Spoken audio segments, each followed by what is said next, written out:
જય શ્રી કૃષ્ણ, રાધે રાધે. વૈષ્ણવ, મેં આપ સાથે સંતરાનો માનભોગ શેર કર્યો. તો ઘણા વૈષ્ણવને એવી કમેન્ટ આવેલી કે સંતરાની બરફી આપણે કેવી રીતે સિદ્ધ કરી શકાય છે. તો જેના માટે એક નંગ સંતરું લીધેલું નારંગી, એના ઉપરની છાલ કાઢીને એના અંદરથી જે બીજ હતા એને કાઢી લેવાના અને એની રેસા જે છે એ બી કાઢી લેવાના છે. અને ફરી મેં કઢાઈ લીધી અને કઢાઈમાં પહેલાં આપણે સંતરાના જે રસ છે, રસને પહેલાં આપણે બાળી લેવાનું છે. એટલે જે જ્યુસ છે, જ્યુસ બધું બળી જવું જોઈએ. કારણ કે એ આપણે જો એમાં જ આપણે દૂધ કરશું તો તરત જ ફાટી જશે અને એનો રસ આખો બળી જશે. તો આ લોહિયામાં મેં પહેલાં સામગ્રી કરી છે.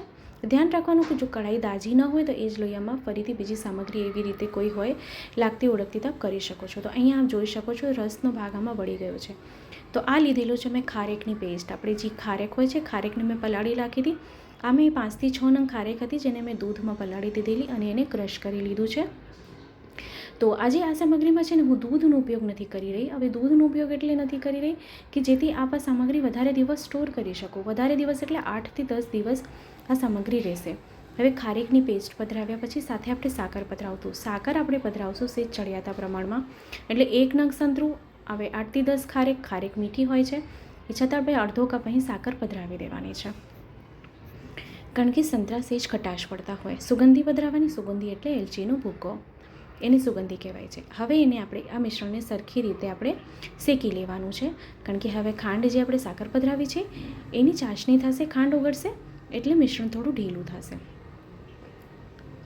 તો આજે આપણે દૂધનો ઉપયોગ નથી કર્યો. હવે દૂધનો ઉપયોગ એટલે જ મેં આપને કીધું કે આ સામગ્રી જો આપણે સ્ટોર કરવી હોય ને આપણે કરી શકશું. અને દૂધવાળી છે ને વધારે દિવસ આપણે સ્ટોર ના કરી શકીએ.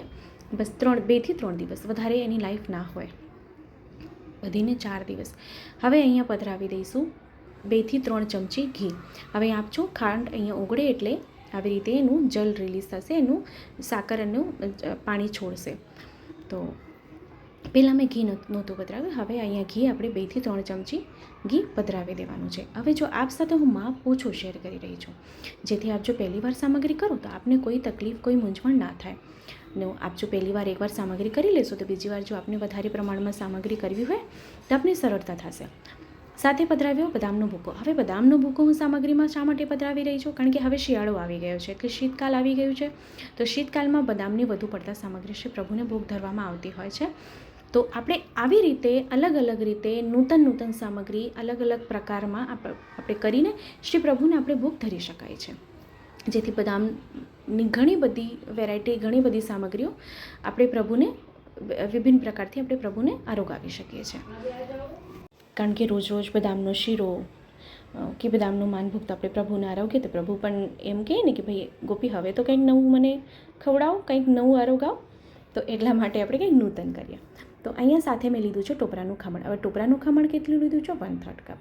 બદામનો ભૂકો અને ટોપરાનું ખમણ બંને આપ અહીંયા 1/3 કપ લઈ શકો છો. આ જે માપ મેં આપ સાથે શેર કર્યો છે એ માપમાં. પણ આપણે વધારે પ્રમાણમાં જો સામગ્રી કરવી હોય તો વધારે ક્વોન્ટિટી અહીંયા લઈ શકો છો.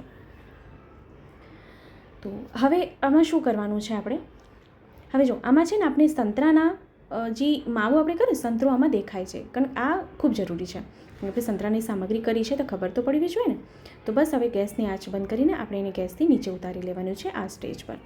હવે આપને એવું થશે કે આમાં બાઇન્ડિંગ તો નથી, તો કેમ થશે? ના, ખૂબ સુંદર થશે આ સામગ્રી. આપ મૂંઝાશો નહીં, આપ ટેન્શન ના લેશો. બસ આ સામગ્રી ઠંડી થાય, સરખું એને ઘૂંટી લઈએ, પછી આપણે એને એક ચોકીમાં કે એક પ્લેટમાં, પાત્રમાં આપણે એને ઠારી દઈશું. તો એનું ટેક્સચર આપજો કેટલું સુંદર આવ્યું છે, ખૂબ જ સરળ રીતે.